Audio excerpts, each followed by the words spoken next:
ನಮಸ್ಕಾರ ಸ್ನೇಹಿತರೆ, ನಾನು ಸತೀಶ್. ಸೊ ನಮ್ಮ ಇವತ್ತಿನ ವಿಡಿಯೋದಲ್ಲಿ ನಿಮಗೆ ಹೈಯೆಸ್ಟ್ ಡಿವಿಡೆಂಟ್ ಪೇ ಮಾಡುವಂತ ಕೆಲವೊಂದು ಕಂಪನಿಗಳು, ಟಾಪ್ 15 ಕಂಪನಿಗಳ ಲಿಸ್ಟ್ ಜೊತೆ ಶೇರ್ ಮಾಡ್ತಾ ಇದ್ದೀನಿ.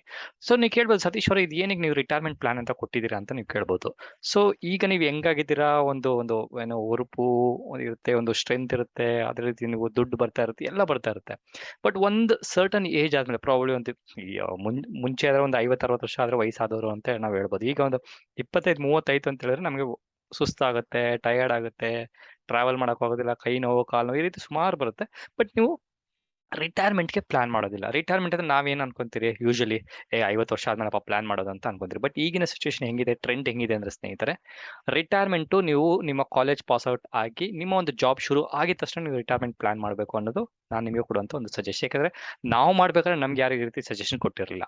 ಆ ರೀತಿ ರಿಟೈರ್ಮೆಂಟ್ ಪ್ಲಾನ್ ಮಾಡ್ತಿದ್ರೆ ನೀವು ಒನ್ ಆಫ್ ದಿ ಒಂದು ನಿಮ್ಮ ರಿಟೈರ್ಮೆಂಟ್ ಪ್ಲಾನ್ ಅಲ್ಲಿ ಈ ಡಿವಿಡೆಂಟ್ ಸ್ಟಾಕ್ ಗಳನ್ನ ಇಟ್ಕೊಂಡ್ರೆ ನಿಮಗೆ ರೆಗ್ಯುಲರ್ ಆಗಿ ಇನ್ಕಮ್ ಬರುವಂತ ಒಂದು ಪರ್ಫೆಕ್ಟ್ ಪ್ರಾಡಕ್ಟ್ ಆಗುತ್ತೆ ಈ ನಮ್ಮ ಹೈಯೆಸ್ಟ್ ಡಿವಿಡೆಂಟ್ ಪೇ ಮಾಡುವಂತ ಕಂಪನಿಗಳು. ಸೊ ಇದು ಇಟ್ಕೊಂಡ್ರೆ ನೀವು ಒಂದಷ್ಟು ಇನ್ವೆಸ್ಟ್ಮೆಂಟ್ ಮಾಡ್ತೀರಾ, ಅದನ್ನ ಲಾಂಗ್ ಟರ್ಮ್ ಇಟ್ಕೊಂಡ್ರೆ ಅದ್ರ ಜೊತೆಗೆ ನಿಮಗೆ ಡಿವಿಡೆಂಟ್ ಕ್ವಾರ್ಟರ್ಲಿ ಅವ್ರು ಯಾವಾಗ ಡಿಸ್ಟ್ರಿಬ್ಯೂಟ್ ಮಾಡ್ತಾರೆ ಆ ರೀತಿ ಒಂದು ಡಿವಿಡೆಂಟ್ ಬರೋದ್ರಿಂದ ಅದು ನಿಮಗೆ ಒಂದು ರೆಗ್ಯುಲರ್ ಇನ್ಕಮ್ ಆಗುತ್ತೆ, ವಿತೌಟ್ ಎನಿ ಟೆನ್ಷನ್ ಇರೋದ್ರಿಂದ ನಿಮ್ಮ ಒಂದು ರಿಟೈರ್ಮೆಂಟ್ ಸಿಂಪಲ್ ಆಗಿರುತ್ತೆ, ಅದೇ ರೀತಿ ಒಂದು ಪೀಸ್ಫುಲ್ ಇರುತ್ತೆ ಅನ್ನೋ ಒಂದು ಪರ್ಪಸ್ಗೋಸ್ಕರ ಶೇರ್ ಮಾಡ್ತಾ ಇದ್ದೀನಿ ಸ್ನೇಹಿತರೆ. ಓಕೆ, ಸೊ ಅದ್ರ ಜೊತೆಗೆ ಮತ್ತೊಂದು ಪಾಯಿಂಟ್ ನೆನ್ಪಿಟ್ಕೊಂಬಿಡಿ, ಈ ಎಲ್ಲಾ ಸ್ಟಾಕ್ ಗಳಲ್ಲಿ ನೀವು ಏನಾದ್ರು ಇನ್ವೆಸ್ಟ್ ಮಾಡಬೇಕು ಮಾಡಬಾರ್ದು ಅನ್ನೋ ಡಿಸಿಷನ್ ನೀವು ತಗೊಳ್ಬೇಕಾಗುತ್ತೆ. ಅದ್ರ ಜೊತೆಗೆ ನನ್ನ ಒಂದು ಅನಾಲಿಸಿಸ್, ನನ್ನ ಒಂದು ಇನ್ಫಾರ್ಮೇಶನ್ ನಿಮ್ ಜೊತೆ ಶೇರ್ ಮಾಡ್ತಾ ಇದ್ದೀನಿ. ರಿಸ್ಕ್ ನೀವೇ ತಗೊಂತೀರಾ, ಪ್ರಾಫಿಟ್ ನೀವೇ ತಗೊಳೋದ್ರಿಂದ ನೀವೇ ಡಿಸಿಷನ್ ಮಾಡಬೇಕು. ಅದ್ರ ಜೊತೆಗೆ ನೀವು ಇನ್ನೂ ಫರ್ದರ್ ಅನಾಲಿಸಿಸ್ ಮಾಡಿ ಈ ಒಂದು ಸ್ಟಾಕ್ಗಳು ಕ್ವಾಲಿಟಿ ಸ್ಟಾಕ್ಗಳ ಫಂಡಮೆಂಟಲಿ ಚೆನ್ನಾಗಿದೆಯಾ, ಟ್ರೆಂಡ್ ಹೆಂಗಿದೆ, ಲಾಂಗ್ ಟರ್ಮ್ ಯಾವ ರೀತಿ ವರ್ಕ್ ಆಗ್ತಿದೆ ಅಂತ ನೋಡ್ಕೊಂಡು ನೀವು ಮಾಡೋದ್ರಿಂದ ನಿಮಗೂ ಸಹ ಒಂದು ಹೆಚ್ಚಿನ ಕಾನ್ಫಿಡೆನ್ಸ್ ಬರುತ್ತೆ ಇನ್ವೆಸ್ಟ್ ಮಾಡೋ ಪರ್ಪಸ್ಗೋಸ್ಕರ. ಓಕೆ, ಸೊ ಟಾಪ್ 1 ಅಲ್ಲಿರುವಂತ ಒಂದು ಸ್ಟಾಕ್ ನೋಡಿ, ಇದೆಲ್ಲ ಸ್ಟಾಕ್ಗಳು ಸ್ನೇಹಿತರೆ ನಾನು ಶೇರ್ ಮಾಡ್ತಾರೆ ಡೈಲಿ ಟೈಮ್ ಫ್ರೇಮಲ್ಲಿ ನಿಮ್ಗೆ ಚಾರ್ಟ್ ವ್ಯೂ ಸಹ ಸಿಕ್ಲಿ ಅನ್ನೋ ಪರ್ಪಸ್ಗೋಸ್ಕರ. ಓಕೆ, ಸೊ ಟಾಪ್ 1 ಅಲ್ಲಿರುವಂತ ಒಂದು ಸ್ಟಾಕ್ ಬಂದು ವೇದಾಂತ ಅಥವಾ VEDL ಅನ್ನೋ ಒಂದು ಸ್ಟಾಕ್. ಈ ಒಂದು ಸ್ಟಾಕ್ ಆಲ್ಮೋಸ್ಟ್ ಒಂದು 17 to 18% ಒಂದು ಡಿವಿಡೆಂಡ್ ಕೊಡುವಂತ ಒಂದು ಟಾಪ್ 1 ಅಲ್ಲಿರುವಂತ ಒಂದು ಸ್ಟಾಕ್ ಅಂತ ಹೇಳ್ಬೋದು ಈ ನಮ್ಮ ವೇದಾಂತ ಲಿಮಿಟೆಡ್. ನೀವು ನೋಡಬಹುದು ಆಸ್ ಆಫ್ ನೌ ಈ ಒಂದು ಸ್ಟಾಕ್ ನ ಪ್ರೈಸ್ ಬಂದು ಅದರ 288 ಇಂದ 290 ರೂಪೀಸ್ ಇದೆ. ಈ ಒಂದು ಸ್ಟಾಕ್ ಸುಮಾರು ಡ್ರಾಪ್ ಆದ್ರೂ ನೋಡಬಹುದು ಸ್ಲೋ ಅಂಡ್ ಸ್ಟಡಿಯಾಗಿ ರಿಕವರ್ ಆಗ್ತಿದೆ. ಸೊ ಲಾಂಗ್ ಟರ್ಮ್ ಏನಾದ್ರು ಪ್ಲಾನಿಂಗ್ ಆಗ್ತಿದೆ ಅಂದ್ರೆ ನೀವು ಇದನ್ನ ಸಹ ಕನ್ಸಿಡರ್ ಮಾಡಬಹುದು ಟ್ರೆಂಡ್ ಬೇಸಿಸ್ ಮೇಲೆ. ಅದ್ರ ಜೊತೆಗೆ ನೆಕ್ಸ್ಟ್ ಸ್ಟಾಕ್ ಬಂದು NMDC ಸ್ಟಾಕ್ ಬಂದು ಇದು ಇವತ್ತು ಸಿಕ್ಕಾಪಟ್ಟೆ ಒಂದು ಗ್ಯಾಪ್ ಡೌನ್ ಆದಂತಹ ಒಂದು ಸ್ಟಾಕ್ ಅಂತ ನೀವು ನೋಡಬಹುದು. ರೀಸನ್ ಏನಕ್ಕೆ ಅಂತ ನಾನು ಹೇಳಕ್ ಬರೋದಿಲ್ಲ, ಬಿಕಾಸ್ ನನಗೂ ಗೊತ್ತಿಲ್ಲ. ಸೊ ಒಂದು ಸಿಕ್ಕಾಪಟ್ಟೆ ಡ್ರಾಪ್ ಡೌನ್ ಆಗಿ ರಿಕವರ್ ಆಗಿ ನೆಕ್ಸ್ಟ್ ಒಂದು ಸ್ವಲ್ಪ ಡ್ರಾಪ್ ಡೌನ್ ಅಥವಾ ಒಂದು ಗ್ಯಾಪ್ ಡೌನ್ ಆಗಿದೆ ಅಂತಾನೆ ಹೇಳ್ಬೋದು. ಸೊ ಈ ಒಂದು ಸ್ಟಾಕ್ ಅಥವಾ ಒಂದು 14% ಒಂದು ಡಿವಿಡೆಂಡ್ ಕೊಡುವಂತ ಒಂದು ಟಾಪ್ 2 ಅನ್ನೋ ಸ್ಟಾಕ್ ಅಂತ ಹೇಳ್ಬೋದು. ಅದ್ರ ಜೊತೆಗೆ REC ಲಿಮಿಟೆಡ್ ನೋಡಿದ್ರೆ 96 ರೂಪೀಸ್ ಅಲ್ಲಿ ಇದೆ. ಇದು ಅದು ಸಹ ಹತ್ರ ಒಂದು 11-12% ಒಂದು ಡಿವಿಡೆಂಡ್ ಕೊಡ್ತಿದೆ.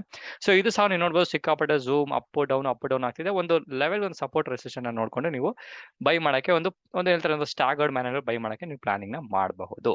ಸೊ ಅದ್ರ ಜೊತೆಗೆ ನೆಕ್ಸ್ಟ್ ಫೋರ್ತ್ ಸ್ಟಾಕ್ ಬಂದು ಬ್ಯಾಂಕೋ ಪ್ರಾಡಕ್ಟ್ಸ್ ಅನ್ನೋ ಒಂದು ಸ್ಟಾಕ್ ಇದೆ. 194 ರೂಪೀಸ್ 195 ರೂಪೀಸ್ ಶೇರ್ಸ್ ಇದೆ.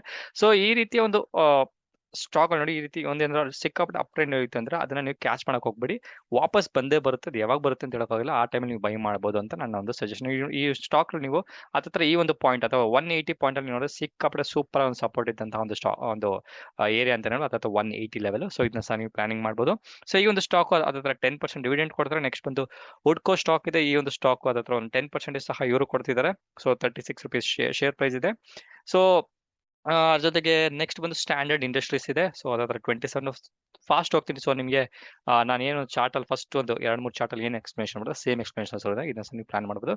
ಸೊ ಈ ಒಂದು ಸ್ಟ್ಯಾಂಡರ್ಡ್ ಇಂಡಸ್ಟ್ರೀಸ್ ಹತ್ರ 9% ಡಿವಿಡೆಂಡ್ ಕೊಡ್ತಾರೆ. ಬಟ್ ಚಾರ್ಟ್ ನೋಡಿದ್ರೆ ಸ್ನೇಹಿತರೆ ಸಿಕ್ಕಾಪಟ್ಟೆ ಬ್ಯಾಕ್ ಟು ಬ್ಯಾಕ್ ಏನಂತಾರೆ ಒಂದು ಅಪ್ಪರ್ ಸರ್ಕಿಟ್ ಹಿಟ್ ಆಗಿ ನೆಕ್ಸ್ಟ್ ಬಂದು ಡೌನ್ ಟ್ರೆಂಡ್ ಆಯ್ತು. ಇದು ಇಷ್ಟೊಂದು ಸ್ಟಾಕ್ ಅಲ್ಲಿ ನನಗೆ ಫಂಡಮೆಂಟಲ್ ಏನೋ ಒಂದು ಸ್ವಲ್ಪ ವೀಕ್ನೆಸ್ ಇದೆ ಅನ್ನೋ ಒಂದು ಡೌಟ್ ಈ ಒಂದು ಸ್ಟಾಕ್ ಅಲ್ಲಿ ಇದೆ ಅಂತ ಹೇಳ್ಬೋದು. ಇದನ್ನ ಸಹ ಹೆಚ್ಚಿನ ರಿಸರ್ಚ್ ಮಾಡ್ಕೊಂಡು ಹೋಗಿ. ನೆಕ್ಸ್ಟ್ ಬಂದು ಓಕೆ, ಸ್ಟ್ಯಾಂಡರ್ಡ್ ಇಂಡಸ್ಟ್ರೀಸ್ 9% ಕೊಡ್ತಿದ್ದಾರೆ. ಅದ್ರ ಜೊತೆಗೆ ನ್ಯಾಷನಲ್ ಅಲ್ಯೂಮಿನಿಯಂ ನೋಡಿದ್ರೆ 71 ರೂಪೀಸ್ ಇದೆ. ಇದು ಸಹ ಹತ್ರ 9% ಡಿವಿಡೆಂಡ್ ಕೊಡ್ತಿದ್ದಾರೆ. ಇದು ಸೂಪರ್ ಸಪೋರ್ಟ್ ಝೋನ್ ಇದೆ ಅಂತ ಹೇಳ್ಬೋದು ಸ್ನೇಹಿತರೆ. ನೋಡಿ ಸುಮಾರು ಸಹ ಅದತ್ರ 70 ರೂಪೀಸ್ ಲೆವೆಲ್ ಬಂದು ಒಂದು ಅಪ್ ಟ್ರೆಂಡ್ ಕಂಟಿನ್ಯೂ ಆಗಿದೆ ಅಂತ ಇದನ್ನ ಸಹ ನೀವು ಪ್ಲಾನಿಂಗ್ ಮಾಡಬಹುದು.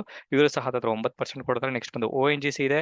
ಇದು ಬಂದು 131 ರೂಪೀಸ್ ಶೇರ್ ಪ್ರೈಸ್ ಇದೆ. ಹತ್ರ ಇವರು ಸಹ 8% ಒಂದು ಕೊಡೋದ್ರಿಂದ ಇದು ಸಹ ಸೂಪರ್ ಆಗಿ ಒಂದು ಸಪೋರ್ಟ್ ಲೆವೆಲ್ ಒಂದು ಡ್ಯಾನ್ಸ್ ಆಡ್ತಿದೆ ಅಂದ್ರೆ ಇದನ್ನ ಸಹ ನೀವು ಪ್ಲಾನ್ ಮಾಡೋದು ONGC.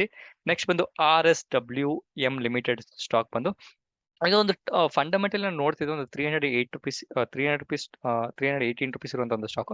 ಫಂಡಮೆಂಟಲ್ ಸ್ವಲ್ಪ ಒಂದು ಒಂದು ಲೆವೆಲ್‌ಗೊಂದು ಓಕೆ ಅಂತ ನನ್ನ ಒಂದು ಬೇಸಿಕ್ ರಿಸರ್ಚ್ ಹೇಳ್ತದೆ. ಇದು ಸಹ ನೀವು ನೋಡ್ಬೋದು.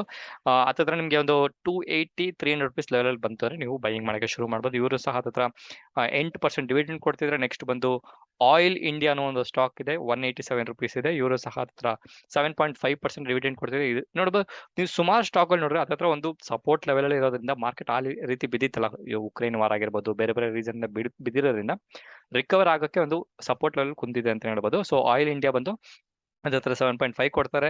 ನೆಕ್ಸ್ಟ್ ಬಂದು ಸೂಪರ್ ಆಗಿರುವಂಥ ಕ್ವಾಲಿಟಿ ಸ್ಟಾಕ್ ಬಂದು ನಾನು ಹೇಳಕ್ ಬರೋದಿಲ್ಲ, ಬಟ್ ನನ್ನ ಒಂದು ಅನಾಲಿಸಿಸ್ ಕ್ವಾಲಿಟಿ ಸ್ಟಾಕ್ ಬಂದು ಗೇಲ್ ಇಂಡಿಯಾ ಬಂದು ₹88 ಪ್ರೈಸ್ ಇದೆ. ಇವರು ಸಹ ಅದರ 7.5% ಒಂದು ಡಿವಿಡೆಂಡ್ ಕೊಡೋದ್ರಿಂದ ಸೂಪರ್ ಆಗಿರುವಂಥ ಒಂದು ಸಪೋರ್ಟ್ ಲೆವೆಲ್ ನೋಡ್ಬೋದು. ಎಷ್ಟು ಸಲ 1, 2, 3, 4, 5, 6, 7, 8, 9, 10, 11 ಆಲ್ಮೋಸ್ಟ್ ಒಂದು 10ರಿಂದ 15 ಸಲ ಒಂದು ಸಪೋರ್ಟ್ ತಗೊಂಡಿದೆ. ₹84 ಇಂದ 85 ಅಥವಾ 80 ಈ ಒಂದು ಲೆವೆಲ್ ಸಪೋರ್ಟ್ ತಗೊಂಡು ಇದನ್ನ ಸಹ ನೀವು ಪ್ಲಾನಿಂಗ್ ಮಾಡ್ಬೋದು ಗೇಲ್ ಇಂಡಿಯಾ. ನೆಕ್ಸ್ಟ್ ಬಂದು ಕೋಲ್ ಇಂಡಿಯಾ ಬಂದು 7% ಕೊಡ್ತಿದೆ. ಇದು ಸಹ ಸೂಪರ್ ಅಪ್ ಟ್ರೆಂಡ್ ಇದೆ. ಬಟ್ ಈಗಿನ ಒಂದು ಟ್ರೆಂಡ್ ನೋಡಿದ್ರೆ ಸ್ವಲ್ಪ ಬೈ ಮಾಡಕ್ಕೆ ನೀವು ಅವಾಯ್ಡ್ ಮಾಡಿ.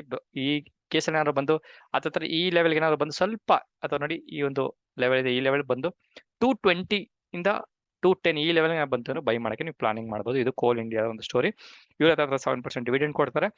ನೆಕ್ಸ್ಟ್ ಬಂದು PTL ಎಂಟರ್ಪ್ರೈಸಸ್ ₹30 ಸ್ಟಾಕ್ ಪ್ರೈಸ್ ಇದೆ. ಬಟ್ ಇದು ಸಹ ಚಾರ್ಟ್ ನೋಡಿ ನನಗೇನು ಅಷ್ಟು ಒಂದು ಕನ್ವಿನ್ಸಿಂಗ್ ಇರುವಂಥ ಒಂದು ಸ್ಟಾಕ್ ಅಲ್ಲ ಅಂತ ಹೇಳ್ಬೋದು. ಸೊ ಪ್ರಾಬಬ್ಲಿ ಇದು ಸಹ ಒಂದು ಫಂಡಮೆಂಟಲಿ ವೀಕ್ ಇರುವಂಥ ಒಂದು ಸ್ಟಾಕ್ ಇದೆ. ಬಟ್ ಡಿವಿಡೆಂಡ್ ಪ್ರಕಾರ ನೋಡಿದ್ರೆ ಹತ್ತತ್ರ ಇವರು 6.5% ಡಿವಿಡೆಂಡ್ ಕೊಡ್ತಿದ್ದಾರೆ. ನೆಕ್ಸ್ಟ್ ಒಂದು ಒರಾಕಲ್, ಆ ಒಂದು ಒರಾಕಲ್ ಫೈನಾನ್ಷಿಯಲ್ ಸರ್ವಿಸಸ್ ಬಂದು ಇದು ಸಹ ಪರ್ಫೆಕ್ಟ್ ಆಗಿರುವಂಥ ಒಂದು ಸಪೋರ್ಟ್ ಲೆವೆಲ್ ಕುಂತಿದೆ ಅಂತ ಹೇಳ್ಬೋದು. ಸೊ ಈ ಒಂದು ಟ್ರೆಂಡ್ ನೋಡಿದ್ರೆ ಪ್ರಾಬಬಲಿ ಸ್ವಲ್ಪ ಕೆಳಗಡೆ ಬಂದು ಹತ್ತತ್ರ 2700 ಇಂದ 2008-850 ಲೆವೆಲ್ ಸ್ವಲ್ಪ ಒಂದು ಡ್ಯಾನ್ಸ್ ಆಡಿದ್ಮೇಲೆ, ಆ ಲೆವೆಲ್ ಕುಂತ ಮೇಲೆ ಸ್ವಲ್ಪ ಏನಾದ್ರು ಪಾಸಿಟಿವ್ ಟ್ರೆಂಡ್ ಕಂಟಿನ್ಯೂ ಆದ್ರೆ ಮಾತ್ರ ಇನ್ವೆಸ್ಟ್ ಮಾಡಬೇಕು. ಬಿಕಾಸ್ ಇದು ಕ್ವಾಲಿಟಿ ಸ್ಟಾಕ್ ಇರೋದ್ರಿಂದ ಸ್ವಲ್ಪ ಚೀಪಾಗಿ ಸಿಕ್ಕರೆ ನಿಮಗೆ ಬೆಸ್ಟ್ ಅಂತ ನೋಡ್ಬೋದು. ಸಿಕ್ಕಾಪಟ್ಟೆ ಆಲ್ಮೋಸ್ಟ್ ಒಂದು ಸಾರಿ 5000 ಲೆವೆಲಿಂದ ಬಿದ್ದಿರೋದ್ರಿಂದ ಏನಕ್ಕೆ ಬಿದ್ದಿದೆ ಅಂತ ಸಹ ನೀವು ನೋಡ್ಕೊಂಡು ಇನ್ವೆಸ್ಟ್ ಮಾಡ್ಬೋದು. ಇದು ಸಹ 6.5% ಡಿವಿಡೆಂಡ್ ಕೊಡ್ತಾರೆ. ನೆಕ್ಸ್ಟ್ ಬಂದು ICICI ಸೆಕ್ಯೂರಿಟೀಸ್. ಇವರು ಸಹ ನೀವು ನೋಡ್ಬೋದು, ಈ ಟ್ರೇಡಿಂಗ್ ಇನ್ವೆಸ್ಟ್ಮೆಂಟ್ ಒಂದು ಅಡ್ವೈಸರಿ ಕೊಡೋದ್ರಿಂದ ಇದು ಸಹ ಒಂದು ಲಾಂಗ್ ಟರ್ಮ್ ಅಲ್ಲಿ ಒಂದು ಕ್ವಾಲಿಟಿ ಸ್ಟಾಕ್ಸ್ ಅಂತ ಹೇಳ್ಬೋದು.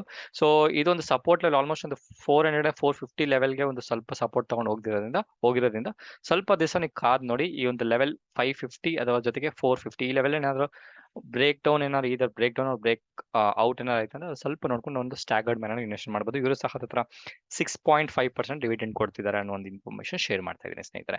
ನೋಡಿ, ಎಲ್ಲಾ ಸ್ಟಾಕಲ್ಲೂ ನೀವು ಇನ್ವೆಸ್ಟ್ ಮಾಡಿ ಅಂತ ಹೇಳೋತಿಲ್ಲ. ನಿಮಗೆ ಇಷ್ಟ ಆಗಿರುವಂಥ ಒಂದು ಫಂಡಮೆಂಟಲ್ ನೀವು ಅನಾಲಿಸಿಸ್ ಮಾಡಿದ್ರೆ ಯಾವ ಸ್ಟಾಕಲ್ಲಿ ಇನ್ವೆಸ್ಟ್ ಮಾಡಿದ್ರೆ ನಿಮ್ಗೆ ಲಾಂಗ್ ಟರ್ಮ್ ಪೋರ್ಟ್ಫೋಲಿಯೋಗೆ ಒಂದು ರಿಟೈರ್ಮೆಂಟ್ ಪ್ಲಾನ್ ನೆನ್ಪಿಟ್ಕೊಳ್ಳಿ. ರಿಟೈರ್ಮೆಂಟ್ ಪ್ಲಾನ್ಗೆ ಒಂದು ಹೆಲ್ಪ್ ಆಗುತ್ತೆ ಅಂತ ನೋಡ್ಕೊಂಡು ನಿಧಾನವಾಗಿ ಇನ್ವೆಸ್ಟ್ ಮಾಡ್ಕೊಳ್ಳಿ. ಪ್ರತಿ ತಿಂಗಳು ನಿಮ್ಗೆ ಅಮೌಂಟ್ ಸ್ಯಾಲರಿ ಏನು ಬರುತ್ತೆ ಅಥವಾ ಒಂದು ನಿಮ್ಮ ಒಂದು ಸಂಬಳ ಏನು ಬರುತ್ತೆ ಅದರಲ್ಲಿ ಸ್ವಲ್ಪ ಅಮೌಂಟ್ ನಿಮ್ಮ ಪೋರ್ಟ್ಫೋಲಿಯೋಗೆ ಏನು ಪ್ಲಾನ್ ಮಾಡಿದ್ರೆ ಅದರಲ್ಲಿ ಈ ಒಂದು ಸ್ಟಾಕ್ ಅನ್ನು ಕನ್ಸಿಡರ್ ಮಾಡ್ಕೊಳ್ಳಿ ನಿಮ್ಮ ಲಾಂಗ್ ಟರ್ಮ್ ಪರ್ಪಸ್ ಅಂತ ಹೇಳ್ತಾ ಮತ್ತೊಂದು ವಿಡಿಯೋದಲ್ಲಿ ಮೀಟ್ ಮಾಡ್ತೀನಿ. ಅಲ್ಲಿವರೆಗೂ ನಮಸ್ಕಾರ.